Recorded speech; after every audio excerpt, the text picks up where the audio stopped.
So, hello everyone, welcome back to my channel Rudy's Legal World, and today we are covering risk management. And before we go ahead, I'll just let you know which topics under risk management we would cover and under what time we would cover the whole thing. So I've made this big chart and I'll be quick in what we have to do right now.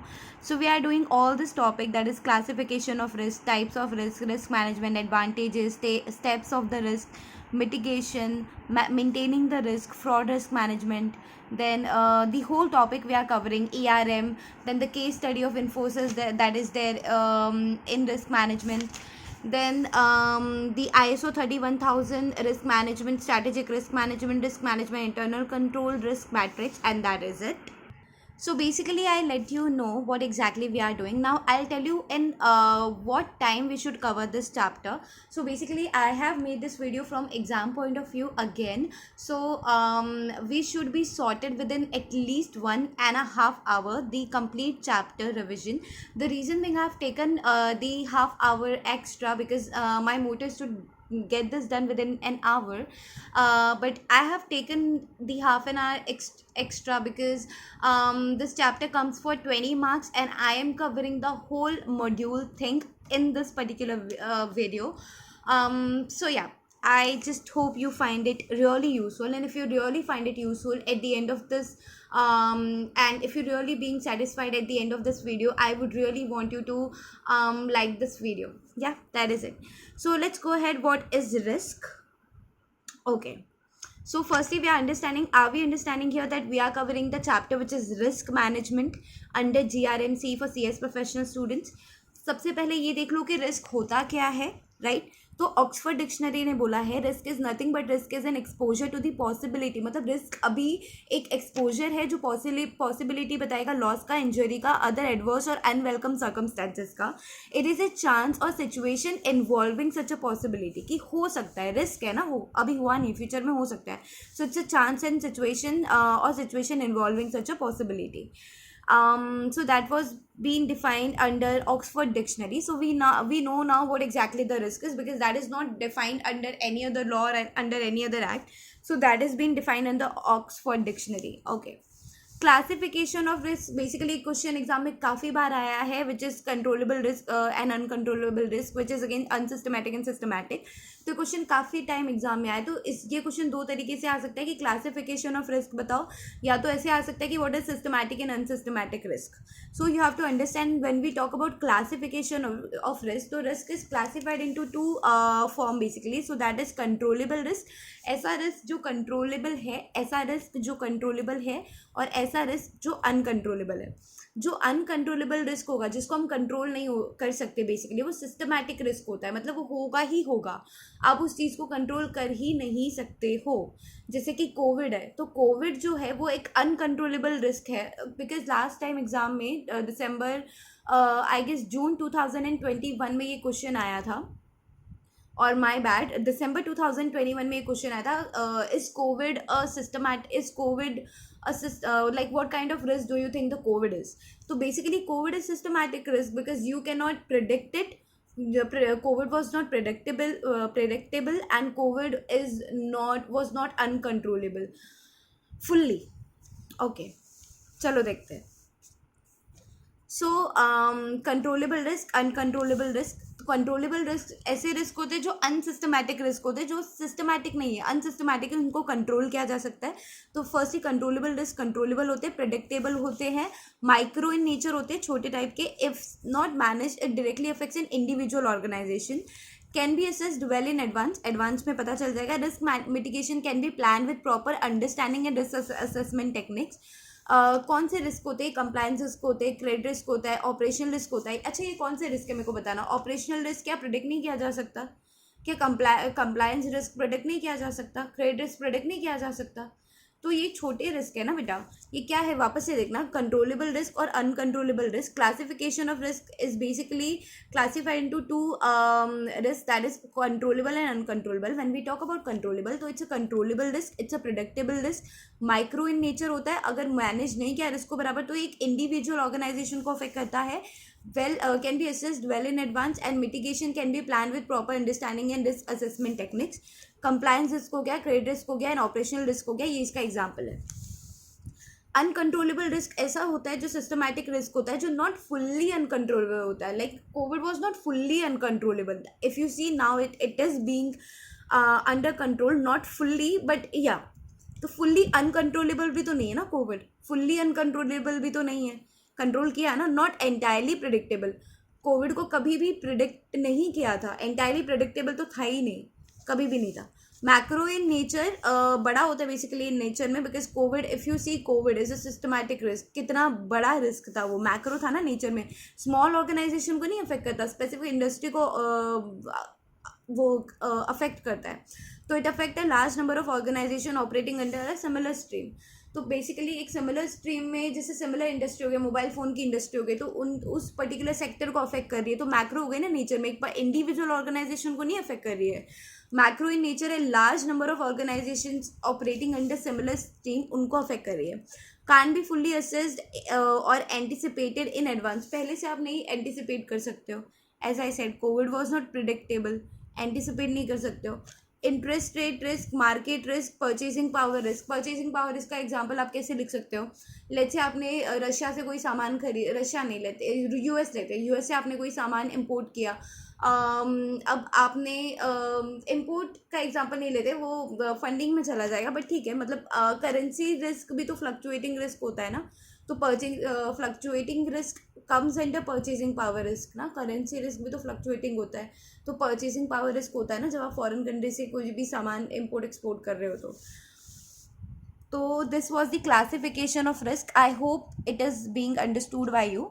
Will move towards the next question which is risk management. Risk management एक question है basically. क्या है risk management, देखते हैं. यहाँ पे ख़त्म हो जाएगा, इतने पॉइंट है, फटाफट करती हूँ मैं. चलो, I hope it's visible.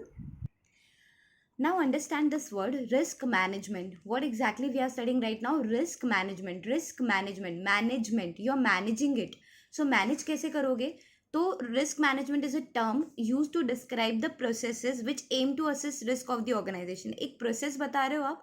Risk management is nothing but describing the process which aim to assess risk of the organization. एक process बता रहे हो जिसके थ्रू risk को assist किया जा रहा है. So that is risk management. Risk management basically क्या करता है? सबसे पहले रिस्क मैनेजमेंट अगर आपको करना है तो रिस्क मैनेजमेंट करने के लिए मैनेजमेंट करना है. रिस्क आने वाला है या रिस्क प्रेडिक्टेबल है, अनप्रेडिक्टेबल है, एज द केस में भी. सबसे पहले रिस्क को अगर मैनेज करना है, कोई भी रिस्क को अगर आपको उसको मैनेज करना है, बिजनेस रिस्क ही ले लो, कोई भी बिजनेस रिस्क ले लो, कोई भी आप बिजनेस में हो, पर्टिकुलर बिजनेस में हो. सबसे पहले तो आप आइडेंटिफाई करोगे ना कि ये रिस्क हो सकता है. आइडेंटिफाई करने के बाद आप क्या करोगे? समझोगे उस रिस्क को, राइट, कि कैसे हो रहा है, क्या हो रहा है. समझने के बाद उसको एवेल्युएट करोगे कि क्या कर सकते हो उसके लिए, फिर उसमें एक्शन लोगे. So risk management is nothing but identify करो रिस्क को, अंडरस्टैंड करो, एवेल्युएट करो, देन उसके ऊपर एक्शन लो. With view to what? तो प्रोबेबिलिटी ऑफ सक्सेस बढ़ जाएगा. रिस्क मैनेजमेंट आप करोगे तो with risk management basically identifies the risk, understand the risk, evaluation the risk and to take action on risk with view to increment in probability of success and reduction in impact of failures. ठीक है. फिर एक develop strong contingency planning like plan A, plan B. ठीक है. Effective risk management होगा अगर आपकी company का, तो share holder feels very secured.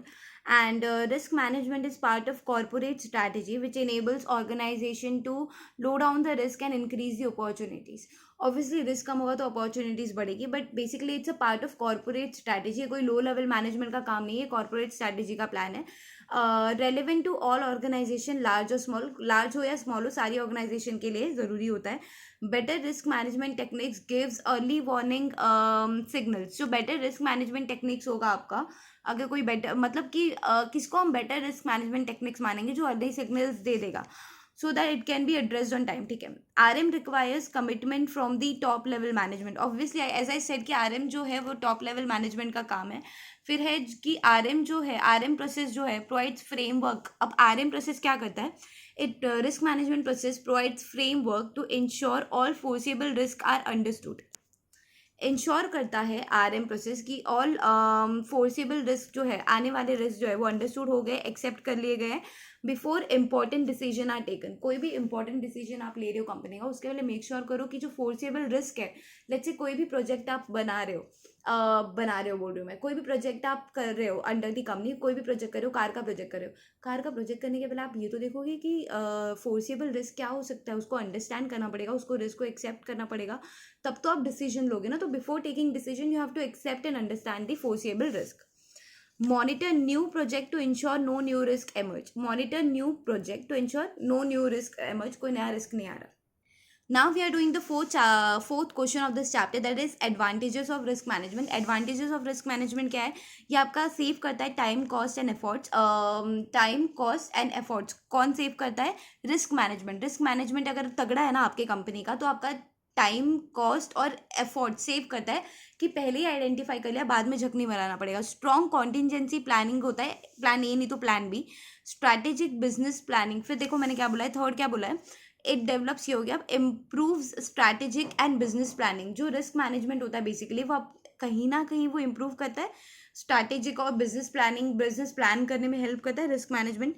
Limiting legal actions and preventing breakages. Establishes improved reliability which leads to enhanced reputation. It can help plan and prepare for opportunities. Sound risk management practices reassure key stakeholders.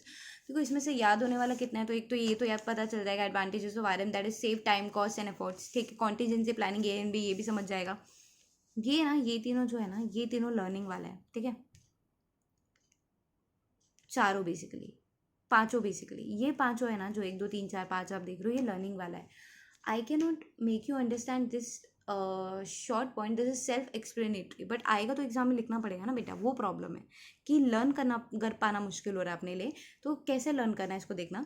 Advantages of RM, सबसे पहले देखना हम क्या करें, हम question क्या करें, advantages benefits क्या क्या है रिस्क मैनेजमेंट के। तो मैंने देखा कि ठीक है, टाइम एंड एफर्ट्स बचा रहा है, प्लान ए प्लान बी देख लेंगे, और फिर उसके बाद ये 5 पॉइंट आ गए। 5 पॉइंट में क्या बताया मैंने, पहले तो बताया कि स्ट्रैटेजिक बिजनेस प्लान में हेल्प करता है रिस्क मैनेजमेंट, अगर तगड़ा रहेगा तो बिजनेस प्लान अच्छा हो पाएगा। Legal action and preventing breakages, तो जो बेसिकली अगर आपका रिस्क मैनेजमेंट अच्छा है तो बेसिकली देखो, रिस्क क्या होता है, रिस्क कई टाइप के हो सकते हैं ना, रिस्क कई टाइप के हो सकते हैं, लीगल रिस्क भी हो सकते हैं, रिस्क ऐसे भी हो सकते हैं जो आपकी कंपनी की पर्टिकुलर अंडरटेकिंग कोई एक्वायर कर रहा है या कंपनी कोई एक्वायर कर रहा है, तो कहीं ना कहीं लीगल एक्शन से बच रहे हो आप, रिस्क मैनेजमेंट तगड़ा रखे, एंड प्रिवेंटिंग ब्रेकेजेस से बच रहे हो। फिर establishes improved reliability which leads to enhance reputation. Risk management तगड़ा है तो कंपनी पे रिलायबिलिटी अच्छा होगा, which particularly enhance the reputation of the company. It can help plan and prepare for opportunities, and sound risk management practices reassures the key stake holders भी reassure रहेंगे अगर आपका रिस्क मैनेजमेंट पॉलिसी तगड़ा है तो। So now we are doing this one, ये भी exam में काफ़ी बार है ये वाला, इसमें से ना घुमा फिरा के क्वेश्चन आते हैं। मैं आपको बता देती हूँ, then that's up to you. Types of risk on the basis of impact on finance. What is the question that we are doing beta right now? We are doing types of question. What we are doing types of, sorry, we are not doing types of question, we are doing types of risk, कि risk कौन कौन से type के होते हैं on the basis of impact on finance, कि ऐसे कौन से रिस्क है, ऐसे कौन कौन से रिस्क है जिस पे फिनांस पे इफेक्ट पड़ सकता है। तो फाइनेंस पे इम्पैक्ट डालने वाले ऐसे कौन कौन से रिस्क है, मुझे टाइप बताना। दो ही रिस्क होते हैं, एक तो बेसिकली फाइनेंशियल रिस्क होता है, एक नॉन फाइनेंशियल रिस्क होता है। So when we talk about financial risk, उसमें 7 टाइप्स आ जाते हैं। इसका मैंने शॉर्ट फॉर्म बनाया था एमसीए पोल। ठीक है, financial risk directly impact on entities financially. तो वही फाइनेंशियल रिस्क मतलब, तो ऑब्वियसली एंटाइटी का जो फाइनेंशियल रिस्क है उस पर डायरेक्टली इम्पैक्ट हो रहा है, तभी तो फाइनेंशियल रिस्क है ना। 7 टाइप्स मैंने क्या बोला, एमसीए पोल। तो market risk, credit risk, then audit risk, then poll, so that's political या country risk, operational risk, liquidity risk and legal risk। तो अगेन क्या देखा हमने, हम देख रहे हैं types of risk on the basis of impact on finance. हमने देखा इसमें फाइनेंशियल रिस्क है जो कि 7 टाइप का है, which is MCA poll. So that is market risk, credit risk, audit risk, political risk या फिर कंट्री रिस्क, या फिर ओ से क्या था बेटा, operational risk, liquidity risk and legal risk. Now market risk is again divided into 4 part, which is, मैंने इसको आईसीईसी बनाया है। या सो मार्केट रिस्क इज, ये छोड़ दो, मेरे को नहीं जम रहा है ये सब शॉर्ट फॉर्म था, but MCA poll is better than all this. So इस पे ध्यान नहीं देना है। चलो, कहाँ थे हम? 7 टाइप्स ऑफ रिस्क हो गए। नाउ मार्केट रिस्क जो कि है यहाँ पे, can you see this? I hope it's visible. ठीक है, तो मार्केट रिस्क को बताना है मार्केट रिस्क क्या है, तो देखना है यहाँ पे, this type of risk is associated with market ups and down. Market risk ऐसे रिस्क है जो रिस्क एसोसिएटेड है विथ मार्केट, मार्केट के अप एंड डाउन से वो रिस्क क्रिएट हो रहे हैं। सेकेंड कहा है that market risk may B absolute risk या फिर relative risk. Now what is absolute and what is relative?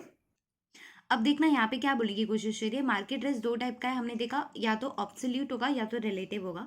Absolute मतलब होता है जब ऑब्सोल्यूट, जब हमको पता है रिस्क कितना हो रहा है, जब हम मनी टर्म्स में उसको मेजर कर पा रहे हैं, दैट इज ऑब्सोल्यूट।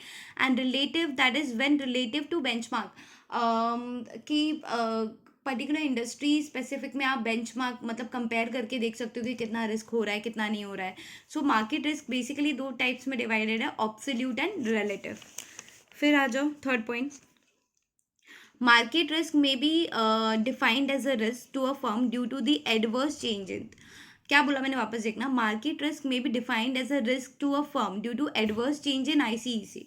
मतलब यहाँ पे अगर एडवर्स चेंजेस हो रहा है ना इंटरेस्ट रेट में, करेंसी रेट्स में, इक्विटी रिस्क, इक्विटी प्राइजेस या कमोडिटी प्राइजेस में, तभी भी मार्केट रिस्क हो सकता है, ये बोलने की कोशिश हुई है। तो ICEC which is interest risk, currency risk, equity risk and commodity risk. अब यहाँ पे देखना, इंटरेस्ट रेट रिस्क क्या बोल रहा है कि इन्वेस्टर्स के पॉइंट ऑफ व्यू से देखना है। इंटरेस्ट रेट रिस्क को आपको इन्वेस्टर्स के पॉइंट ऑफ व्यू से देखना है। So interest rate risk adversely affect value of fixed income securities. ये कैसे बोला, बेसिकली बोलने की कोशिश यहाँ पर ये कर रहा है कि जो इंटरेस्ट रेट रिस्क है ना, have an inverse relationship with price of the bond. Inverse relationship मतलब क्या होता है, इनवर्स रिलेशनशिप मतलब क्या होता है, उल्टा, कि price of the interest rate बढ़ा तो price of the bond would be lower down. तो देखो, देखना यहाँ पे क्या बोल रहा है, interest rate risk adversely affect value of fixed income securities. Any increase in interest reduces the price of the bonds and debt instrument and vice versa. कि अगर interest reduce, any increase in interest, अगर इनका interest increase हो रहा है तो bond of the price reduce होगा। Income decrease हो रहा है, इंटरेस्ट कम हो रहा है तो bond of the price would be increase. तो इनवर्स रिलेशनशिप है इंटरेस्ट रेट रिस्क। ये हम कर रहे हैं क्या बेटा, ये अगेन मैं बता दूं आपको, अभी हम क्या कर रहे हैं, हम मार्केट रिस्क कर रहे हैं। मार्केट रिस्क के अंदर हम ये चार कर रहे हैं, ICEC which is interest risk, currency risk. Now what is currency risk?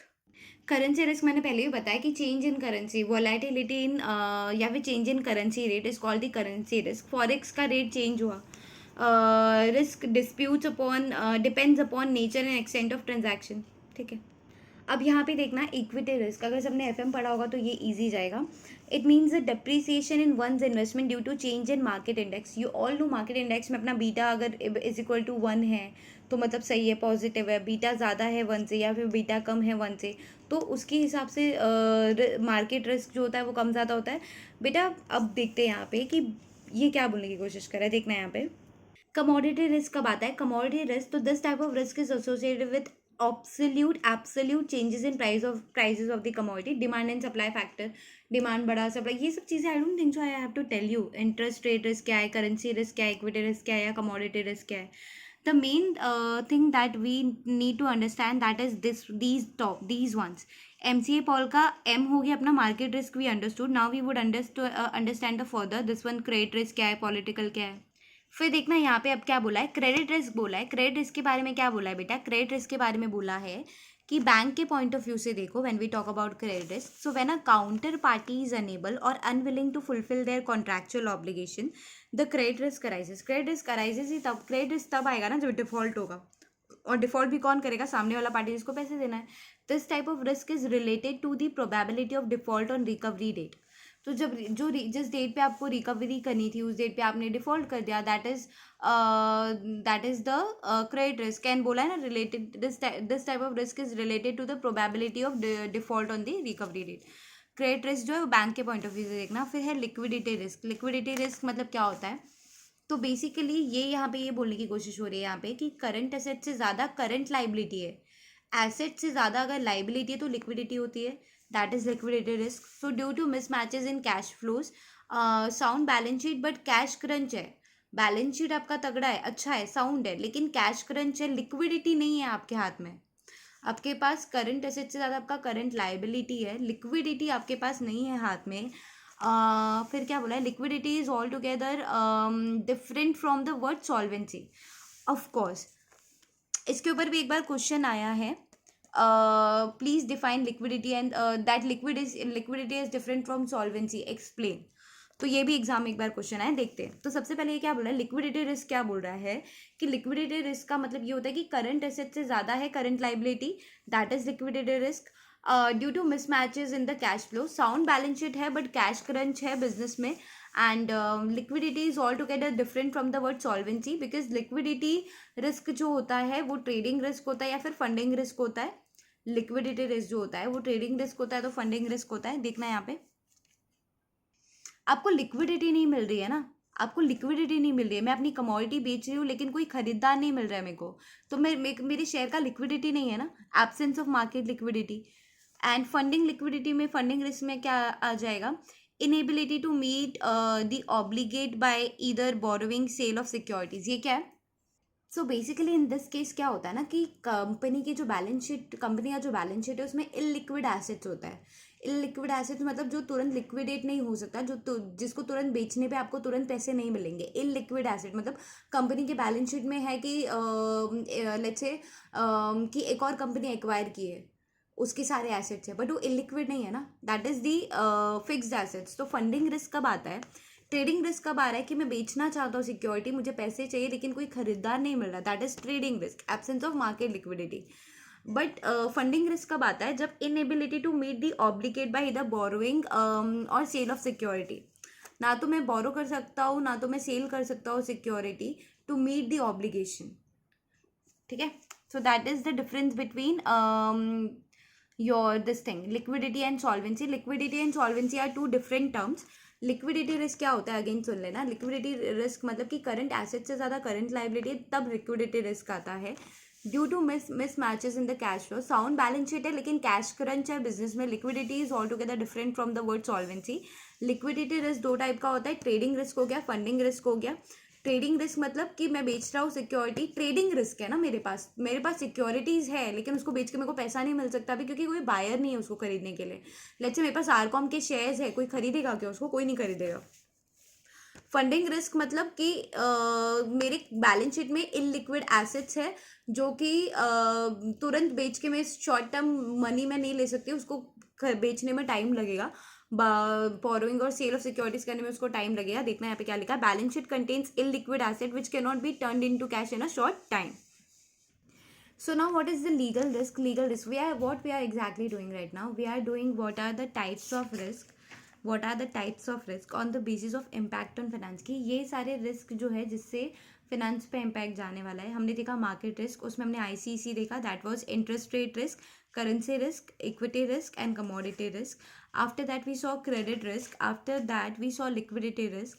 Liquidity risk में हमने दो देखा which was trading risk and funding risk. Now we are doing legal risk. Legal risk क्या होता है बेटा, लीगल रिस्क का मतलब ये होता है, लीगल रिस्क को ही कंप्लायंस एंड रेगुलेटरी रिस्क भी बोलते हैं। क्यों बोलते हैं कंप्लायंस एंड रेगुलेटरी रिस्क, देखते हैं आगे।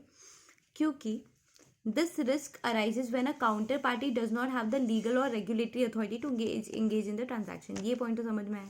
कंप्लायंस एंड रेगुलेटरी रिस्क इसलिए बोलते हैं क्योंकि इनसाइडर ट्रेडिंग, मार्केट मैनिपुलेशन, तो कंप्लायंस में तो प्रॉब्लम आ रहा है ना, इनसाइडर ट्रेडिंग हो रही है मतलब कंप्लायंस में प्रॉब्लम आ रहा है, मार्केट मैनिपुलेशन हो रहा है मतलब कंप्लायंस एंड रेगुलेट नहीं हो पा रहा है बराबर, रिस्क कंप्लायंस नहीं हो पा रहा है बराबर, so that is legal risk. Then we have to do this one which is operation system management risk. इसको ऑपरेशन रिस्क बोलते हैं, सिस्टम रिस्क बोलते हैं, मैनेजमेंट रिस्क बोलते हैं। तो basically it arises due to inadequate system, system failure, obsolescence risk, faulty control, human error. Operational risk, operational risk जो कि इम्पैक्ट डालता है फिनेंस पे। ऑपरेशनल रिस्क मतलब आप काम कर रहे हो, काम करना, ऑपरेशन हो रहा है ना, ऑपरेशन हो रहा है किसी चीज़ का, काम हो रहा है कोई चीज़ का, तो it arises due to inadequate system. Operation risk कब आएगा बेटा, ऑपरेशन रिस्क तब आएगा जब इनएडिक्वेट सिस्टम है, सिस्टम नहीं है तो काम कैसे होगा, सिस्टम फेल हो गया है तो वर्कर्स क्या करेंगे। Obsolescence risk, process of being outdated, कि Nokia for example obsolescence risk, obsolescence risk हमेशा याद रखना कि आउटडेटेड हो जाता है ना, जब process of being outdated, Nokia एक टाइम पे आउटडेटेड हो गया था और अभी तक आउटडेटेड ही है, एक टाइम पे नोकिया काफ़ी चलता था। फॉल्टी कंट्रोल की वजह से, ह्यूमन एरर की वजह से ऑपरेशन या फिर मैनेजमेंट रिस्क या फिर सिस्टम रिस्क बोल सकते हैं इसको। सेकंड बोल रहा है best practices against operational risk includes clear super super क्या है, clear separation of responsibility with strong internal control plus regular contingency planning. Clear separation of responsibility, अगर आपको चाहिए कि ऑपरेशन रिस्क बराबर हो तो काम आप डिवाइड कर दो बराबर सेपरेटली। इंटरनल कंट्रोल तगड़ा रखो और रेगुलर कॉन्टीजेंसी प्लानिंग की प्लान ए नहीं काम किया तो प्लान बी को वर्कआउट करो।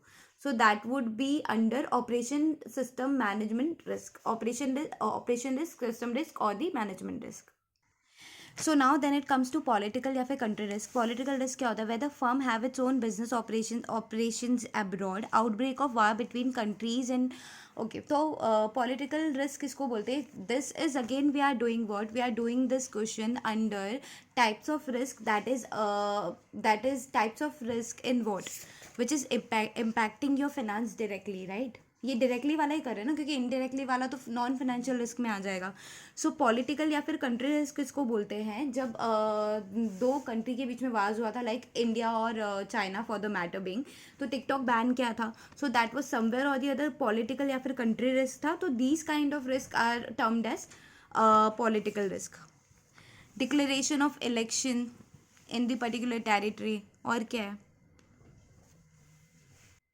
So now the next one is obsolescence risk. We just did know the what exactly the obsolescence risk का मतलब क्या होता है basically. Obsolescence risk कब तब होता है? This risk is fast emerging and unless the companies are able to cope up with this timely, the impact will be quite heavy and may lead to closure of the units. Also Nokia is the best example for that. क्यों? क्योंकि जब Nokia जो था अपने units बना रहा था, डब्बा फ़ोन बना रहा था, most of the companies like Samsung were manufacturing the smartphones, but Nokia अपने कमेंट में था कि मेरा तो चल रहा है, तो चल रहा है, नहीं बनाया ना उसने। तो बेसिकली टाइमली कोप अप नहीं किया ना। अगर टाइमली कोप अप कर लिया होता कि सैमसंग बना रहा है, ये बना रहा है, टाइमली कोप अप कर लिया होता तो आज ऑब्सोलेंसेस रिस्क की वजह से Nokia closure of the units नहीं होता। हालांकि नोकिया भी चल रहा है बट उतना डिमांड भी नहीं है। As computer tablets, smartphones have become more popular, मतलब कि कंप्यूटर टेबल के हिसाब से स्मार्टफोन कंप्यूटर क्या ये as computer tablets, smartphone have become more popular and affordable, many consumers have started buying it. So basically this was like that many consumers have started reading news on devices rather than printed newspaper. ठीक है। So this was obsolescence risk. Now the next one is audit risk. Audit risk देखते हैं, फिर types of audit risk भी दिया है, before और after का देखते हैं। Audit risk you can not basically audit risk मैं यहाँ पे कट कर रही हूँ बिकॉज ये मॉड्यूल में अपने को नहीं दिया है। देख अपने को लिखना उतना ही एग्जाम में जो जितना मॉड्यूल में दिया है। सो अननेसेसरी ना तो पढ़ना है ना ही लिखना है। सो इतना ही था, इतना ही कराया मैंने आपको। So if we see over here कि types of risk on the basis of impact on finance में, फाइनेंशियल रिस्क में इफ़ वी सी कि एक ऐसा फाइनेंशियल रिस्क एक ऐसा रिस्क है जो डायरेक्टली इम्पैक्ट कर रहा है एंटाइटी को डायरेक्ट क्या लिखा है मैंने? फाइनेंशियल रिस्क जो है ना वो डायरेक्ट इम्पैक्ट करता है ऑन एंटाइटीज फाइनेंस, जिसमें मैंने बताया 7 टाइप्स है। जिसमें हमने देखा मार्केट रिस्क। मार्केट रिस्क में हमने देखा कि market risk it is a type of risk that is market ups and down के हिसाब से मार्केट रिस्क जो है वो जुड़ा हुआ है।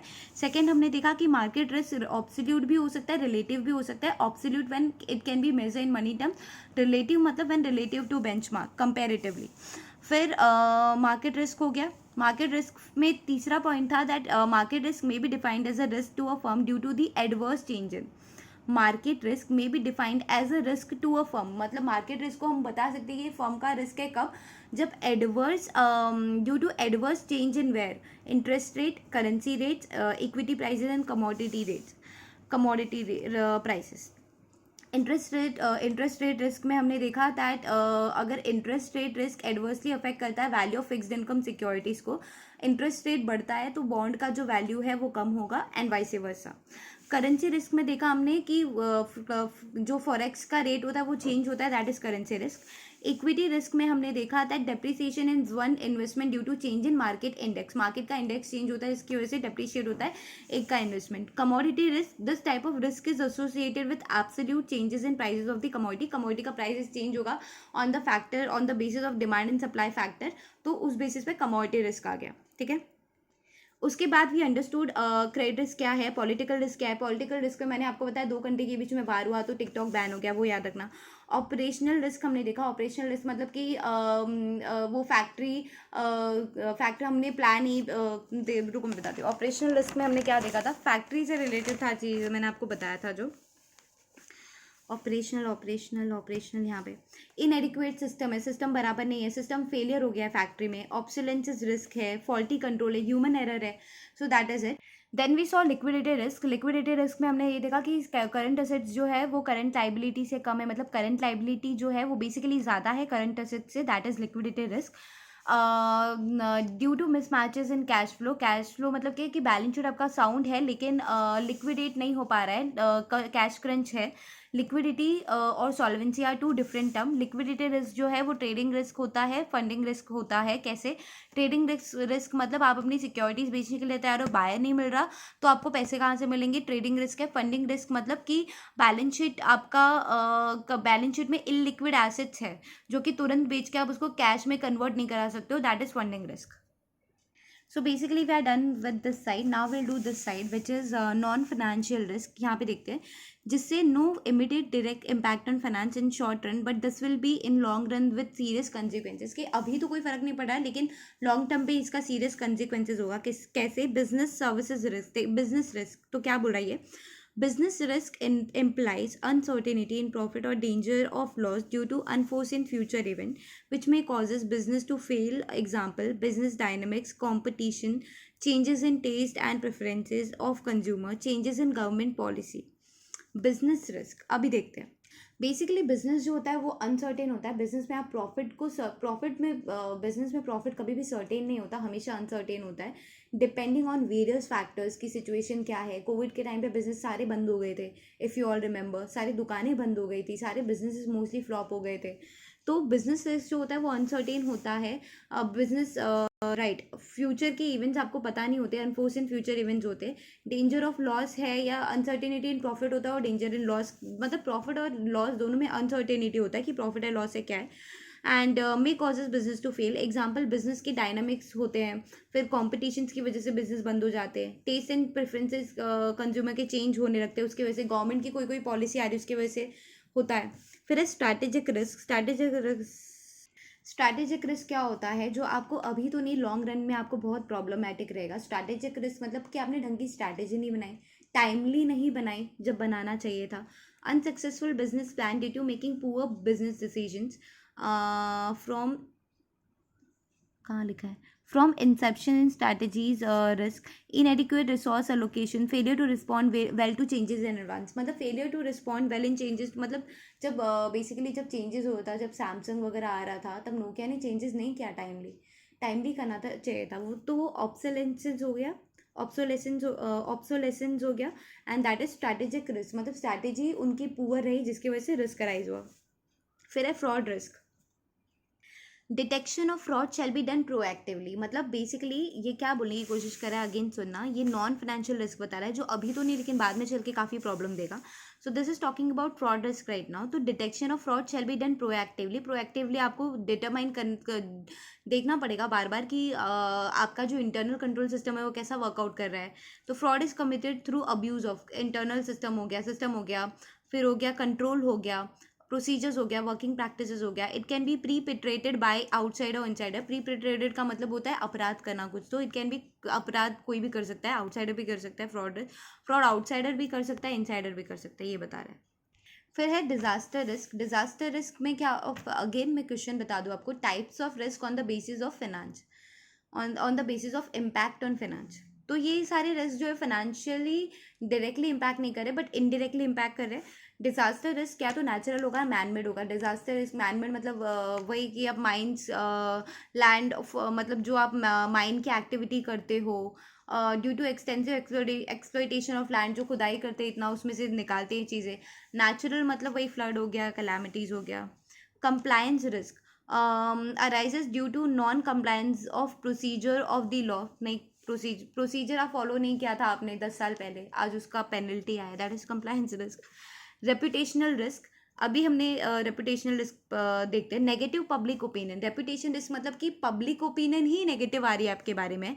सच type of risk arise due to failure to assess and control compliance risk. Low quality का प्रोडक्ट आप दे रहे हो, no offer for sale service आप नहीं दे रहे हो, आफ्टर सेल सर्विस आप नहीं दे रहे हो, सेल कर दिया उसके बाद ईसी खराब हो गया, आफ्टर 1 साल के अंदर आफ्टर सेल सर्विस देना था, 5 साल तक देना था, आपने नहीं दिया, that is reputation risk. transaction risk, so this risk arises due to failure or inadequacy of internal system, information channel, employees integrity and operating processes। Transaction risk मतलब वो रिस्क, ऐसा रिस्क जो आपको रिकॉर्ड करना था कुछ, रिकॉर्ड आपने कुछ और किया, वैलिड कुछ और हुआ, वेरीफाई कुछ और हुआ, सब करने वाला एक ही बंदा है, अलग अलग बंदे नहीं बिठाए हैं, सो दैट इज ट्रांजैक्शन रिस्क। फिर है रिस्क आइडेंटिफिकेशन। रिस्क आइडेंटिफिकेशन क्या बोल रहा है कि रिस्क, अब बेसिकली क्वेश्चन कौन सा है, ये है steps in risk management process, कि रिस्क मैनेजमेंट अगर आपको करना है तो कौन कौन से स्टेप करने पड़ेंगे। तो सबसे पहले होता है कि रिस्क को आइडेंटिफाई करना है, एनालाइज करना है, असेस करना है, फिर हैंडल करना है रिस्क को। I hope it's visible. Handle करना है।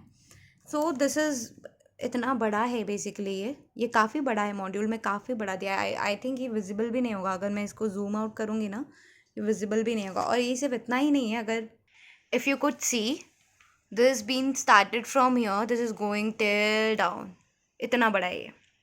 सो let's understand now risk identification. आपकी कंपनी है, लेट्स से रोशनी लिमिटेड है।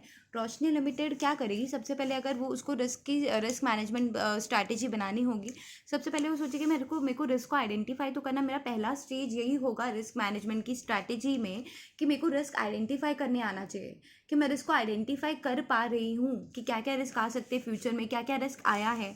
आइडेंटिफिकेशन ऑफ रिस्क सोर्सेज मतलब ऑरिजिन कहाँ से आया है रिस्क। मैंने आइडेंटिफाई कर लिया कि ये पर्टिकुलर रिस्क आ रहा है, अब इसका ओरिजिन कहाँ है, क्यों हो रहा है, क्या हो रहा है, किस पर्पज से हो रहा है। If risk managers fails in identifying losses then risk will become non manageable. अगर जो रिस्क मैनेजर्स है वो आइडेंटिफाई ही नहीं कर पाएंगे ऑल पॉसिबल लॉसेज या फिर gain that challenge the organization, मतलब कि जो पॉसिबल लॉसेज है अगर रिस्क मैनेजर को आइडेंटिफाई नहीं कर पा रहा है, then these non identify risk becomes non manageable. तो आप ये जो एक नॉन आइडेंटिफाइड रिस्क हो गया जिसको आपने आइडेंटिफाई ही नहीं किया, ऐसे रिस्क को आप क्या मैनेज करोगे। Then the next one is the risk. The first task of risk management is to classify corporate risk with their different types. ये क्या बोल रहा है कि रिस्क मैनेजमेंट का पहला काम ये है कि क्लासीफाई करना कि कॉर्पोरेट रिस्क क्या है, कौन से रिस्क कॉर्पोरेट रिस्क है जो कंपनी से रिलेटेड है, उसके क्या क्या टाइप्स है। तो ये पहला काम है रिस्क मैनेजमेंट का। And the first steps in implementation of risk management is to establish crucial observation inside and outside the corporation. The results of risk identification processes are documented in risk register which include identified risk along with their sources. Again देखना इसका मतलब क्या बोला। सबसे पहले मैंने बोला risk identification. Risk identification is the first stage in under the risk management strategy. Understood. Risk identification of risk sources, origin कहाँ से आया। If risk manager fails to identify the possible losses तो these non identified risk will become non manageable. ठीक है। First task of risk management, पहला काम ही है रिस्क मैनेजमेंट का क्लासीफाई करना corporate risk with their different types. पहला काम ही है रिस्क मैनेजमेंट का क्लासीफाई करना corporate risk with their different types. And the first step in implementation of risk management is to establish crucial observation inside and outside the corporation. ये क्या बोल रहा है कि फर्स्ट स्टेप इन इम्प्लीमेंटेशन, जब आप रिस्क मैनेजमेंट स्ट्रैटेजी बनाई, अब आपको इम्प्लीमेंट करना है तो आपको क्रूशियल ऑब्जर्वेशन देना पड़ेगा inside and outside the corporation. The results of risk identification process, जो भी रिजल्ट आया रिस्क आइडेंटिफिकेशन प्रोसेस का, that has to be recorded in your risk register along with their sources. Sources मतलब कहाँ से आया। Well, guys, I just have to tell you all that due to some unforeseen situation, I have to leave this video right away, and I'll be back soon with the further part of this. But to be really honest, I have to really leave it right now. I hope you will understand. Thank you.